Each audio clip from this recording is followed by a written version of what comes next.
Well, I'm rather happy today because this week I've got another Kickstarter project arrive. This one was called MonkMakesDuino, which is a rather interesting title for a project. But anyway, this chap is called Monks Makes. That's the name of his company, and this is the Duino. Now, it came in quite a nice little box, and there was a lot more than I thought, but I'd ordered a better reward than just the thing on just the board on its own, so I got lots of other little bits on it. I'm not going to go into these little bits, so I'll just take out what I need for the moment to show you. But anyway, this board is an Arduino development board, and it's got a rather interesting design which is different from normal ones. So if you look at it, you can see straight away it has only one row of header pins. See that at the bottom? And the reason that it's been made is so that you can put it straight into a breadboard like so. So let me just do that if I can sort that with one hand. Right, there you go. So in it goes to the breadboard like so. So as you see, you can access all of the GPIO pins straight out onto the breadboard. Now, you've probably seen, if you watch any other videos on my channel, I do use these little development boards, which I can't find one at the moment, so one will probably appear somewhere around here now when I find a photo of it. But normally I fit them in the middle of the breadboard, and then you just have a couple of pins each side that you can use, a couple of these slots. But if you use it this way, you've got more access to everything. So one of the other things that's really good about it is this is designed to be a real beginner's platform, but I do love its simple design. And the nice thing about it is this chip here. So this is a Silicon Labs serial chip or interface chip, and this has got some decent drivers for it. So I've also mentioned previously I've had problems with the CH240 drivers. Some of the very cheap serial chips that you can get from China have issues with installing those on certain platforms, but this is a more expensive chip. And then you've got the Arduino Uno inside there, the 18 mega 256 I think it is, in there. But anyway, this is what it's designed for. See, it fits into the board snugly.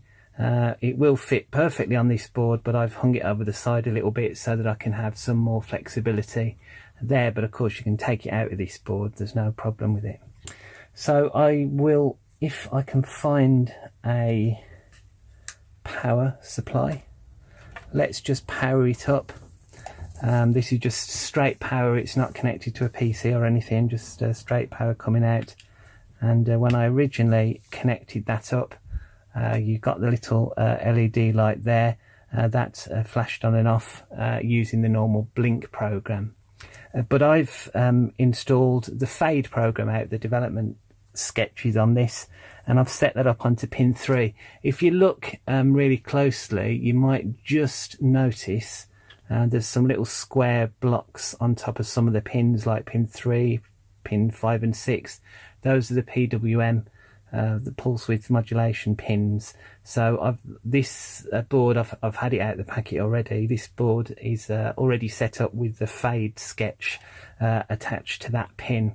So let's just test it. I'll take some of the bits that I received in this pack.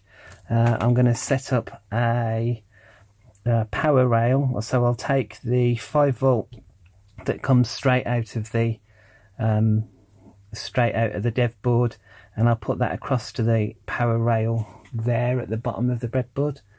And then I'll take the ground, which is next to it,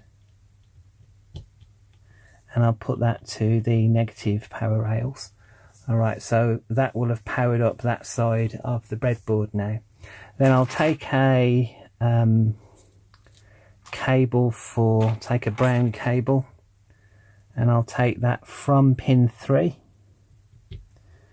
and just attach it down to this side of the breadboard. And I will also take a ground signal from there and pop it onto just another row on this breadboard, so right next to it. All right, so hopefully now these two rows are sending out a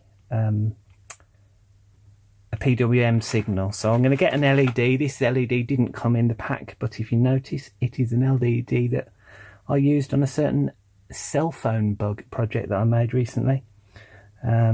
So let's just pop it in there. Now, thinking about this, if this is going to ground, I need to put the shorter leg going out to ground there. So the shorter leg I'm going to put on the one row, the taller leg, so the shorter leg I'm connecting to the white, the longer leg I'm connecting to the brown.